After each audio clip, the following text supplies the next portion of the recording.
Hi everybody. On March 12th, Uranus goes into Aries and it stays there for the next 8 years. What does this mean? Well, we've seen the build-up of this over these last few months. Aries is about war, is about fighting, is about ideals, is going for something that is free, where you are not being held down, where you're able to do what you want to do. Uranus is all about freedom. And Uranus coming into Aries happens once every 84 years.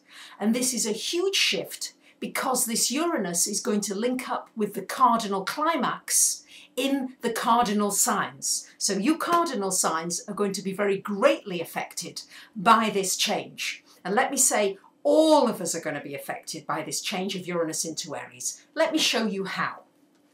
First thing to say is on a global level, I've been predicting that we would see governments toppled. It's exactly what we've seen in Egypt. We've seen all this great unrest in all the Middle East, many of the Middle Eastern countries, from Tunisia, Algeria, Morocco, Jordan. Saudi Arabia is going to be having days of rage. So the people are in the uprising, and we've got Uranus opposite Saturn. Saturn in Libra is the old guard, is the military, are the old structures, are the people who want to keep things as they've been and keep things tightly controlled and want to regulate. So we're going to still see these polarities in the world. We're going to see the polarity of the powers that be that want to keep things as they are, that want to keep control of everything. Right now, it's been mooted out there in the press and expressed certainly by Michael Moore in Wisconsin that there are 400 people who have the wealth of 155 million people in the United States. So there's a great imbalance. There are huge imbalances in the world. And we're going to see more of these uprisings. Now that Uranus comes into Aries, we're going to see more, the potential for more wars, for more violence, because Aries, when it wants what it wants and it feels restricted in what it wants, it will break out. It will be impulsive. We're seeing the seeds have been planted. The impulsiveness. Look at that mother that just shot her 2 children because they mouthed off at her. I mean, what? We're seeing people in the United States particularly arming themselves. Aries rules guns, arming, protecting yourself. And then at the other polarity of all of this, we've got Pluto in Capricorn. Pluto in Capricorn is about our earth, our world. Pluto is the underworld. That's why we're seeing all these things going on. I said we were going to have many more natural disasters. And that's exactly what's been happening, and very unexpectedly. In Christchurch, since September, we've had 3 pretty big earthquakes. And this last one happened suddenly. It took lives. It's caused devastation. We've just had an earthquake in Japan, a 7.2. The crater of one of the volcanoes in Hawaii has erupted and dropped 400 feet, and there's all this black ash all over the place. There's just today been another earthquake in the southwest of China. We're going to see more of this. These are the earth changes that I spoke about in my previous video. But Uranus now speeds everything up. Expect everything to speed up in your life. Everything you can be planned so far, and it's great. I do think it's important that we plan to be able to survive all of these changes, but there are going to be some things that are going to be totally out of left field that we will not be able to be prepared for.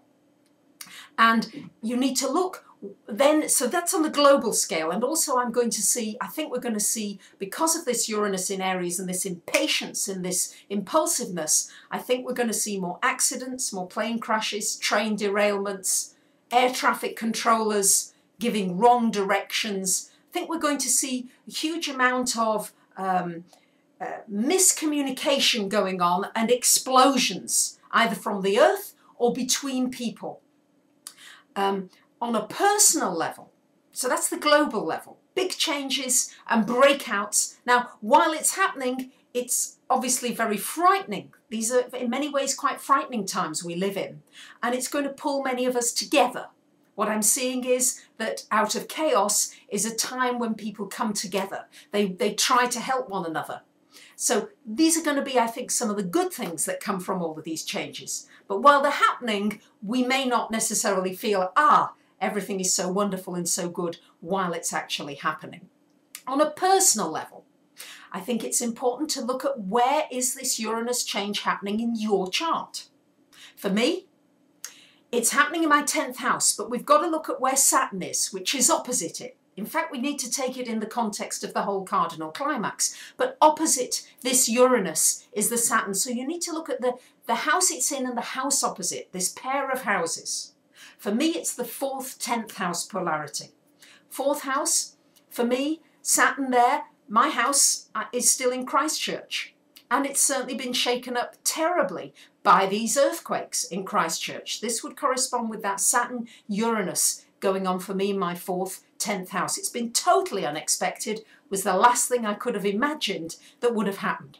I also imagine that I'm going to have some new and exciting changes in my work, and I may well be doing astrology from a different perspective, in new ways, working with people, helping people in different ways. So, and again, I don't know how that's going to pan out.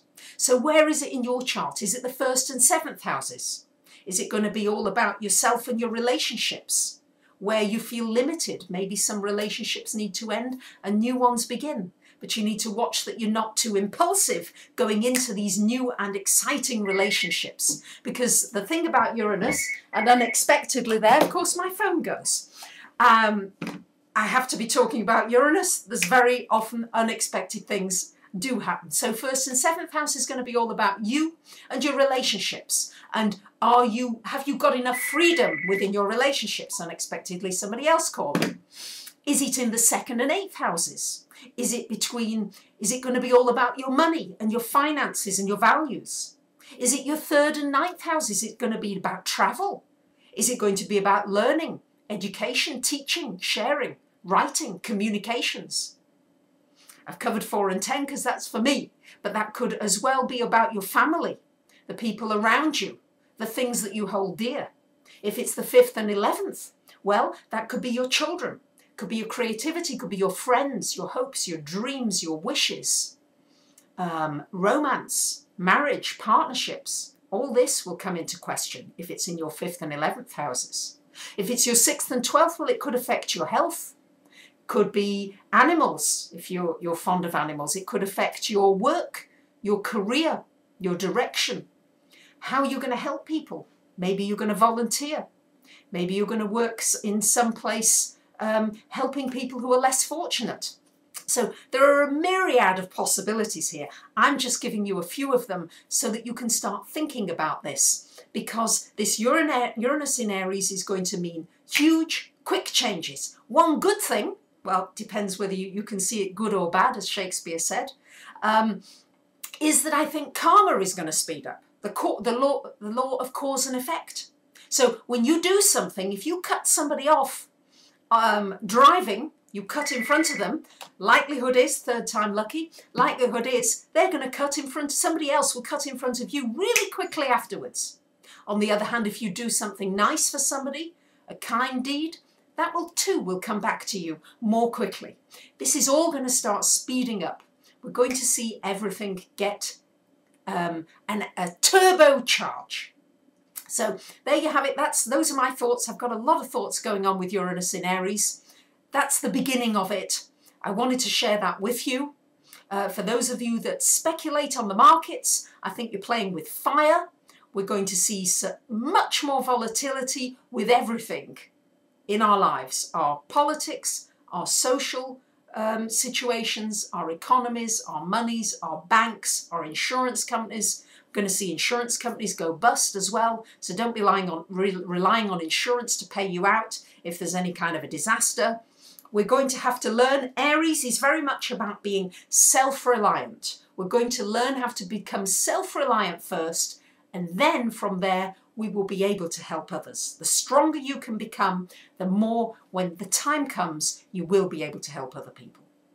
So I wish you well through these bumps. My Taurus Moon, the fixed signs don't like this. Okay, Taurus, Leo, Scorpio, Aquarians don't like all this turbulence.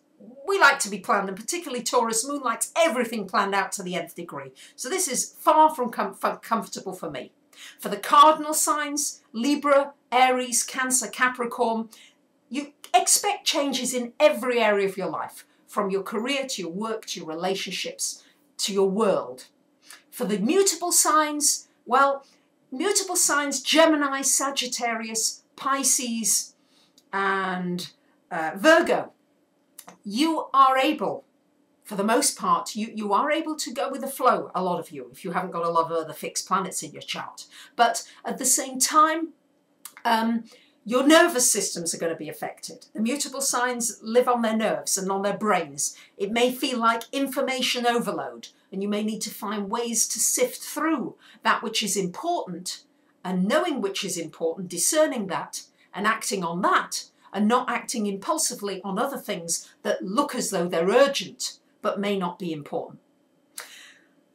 There's so much to say about this. I've been brewing about it for ages. I'll keep you updated with further videos as and when the news unfolds, which I can assure you it's going to start unfolding very quickly.